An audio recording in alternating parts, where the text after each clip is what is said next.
remember 2011 being the first year no one had broken 4 minutes in the 1500 in the women's side for years. And you start thinking, OK. We're going to leave Hannah there and go back to Vitaly Stepanov. Vitaly's story has all the intrigue, danger and courage you might expect from someone who's risked everything for a cause. But also, and this is why I like it so much, it's a love story. Vitaly was a young doping control officer in Russia. Yulia, a middle-distance runner. They met, liked each other, and went on their first date. It didn't go well.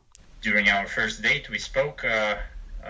She was open with me, assuming that because I work for the Russian anti-doping agency, it's kind of...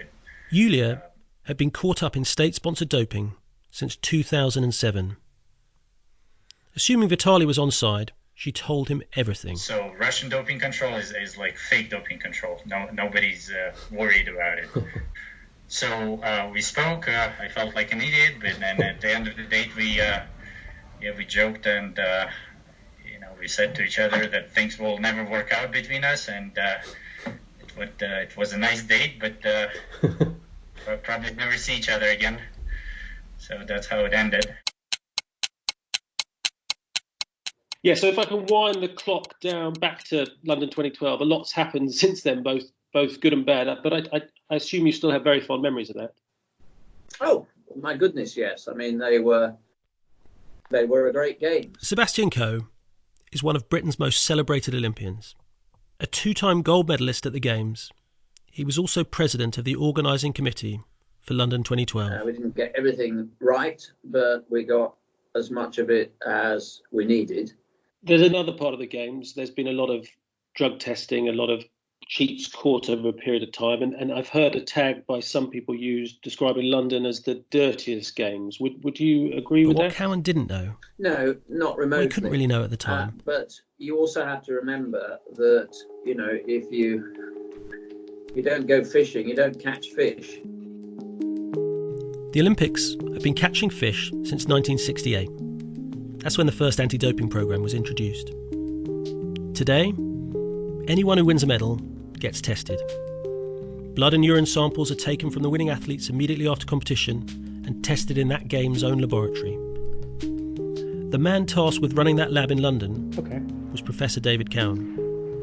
Yes, I'm Professor David Cowan. I'm the former director of the Drug Control Centre at King's College in London. So if you talk me through, very simplistically, an athlete has just competed in a race, talk to me about the process of their sample taken, what then happens? At the end of the event, the athletes go to the doping control station. They may be required to give a urine sample, a blood sample, or both urine and Once blood given, sample. the sample was split into two, an A and a B.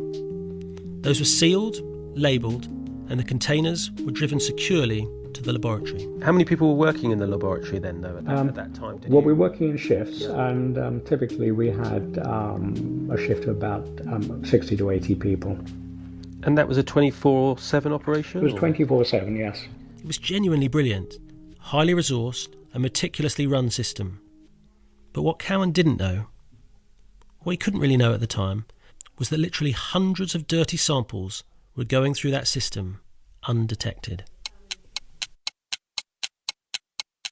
I think if you go back into the 80s, I'm sure there was Russian and East German, a lot of institutionalised cheating going on. But I think a lot of us naively believed that we were through the worst of it. For 16 years, Paula Radcliffe held the world record for the marathon. But I don't think you would ever have imagined that it would be as badly hit as it has been, and the results to have been so badly distorted. I mean, races like the women's 1,500 metres in 2012 has been decimated. London is statistically the dirtiest games in history, and the women's 1,500 metres was its dirtiest race. Hannah England knows this all too well, as that was her race. She made it to the semi-finals, but crossed the line a devastated 7th. And I remember sitting in the stand with my dad and my sister who'd bought tickets to watch the final that I was hoping to be in. And then just that start list just came up, and there was a couple of athletes from Turkey that one of them had failed a test already but was running personal bests. The other athlete...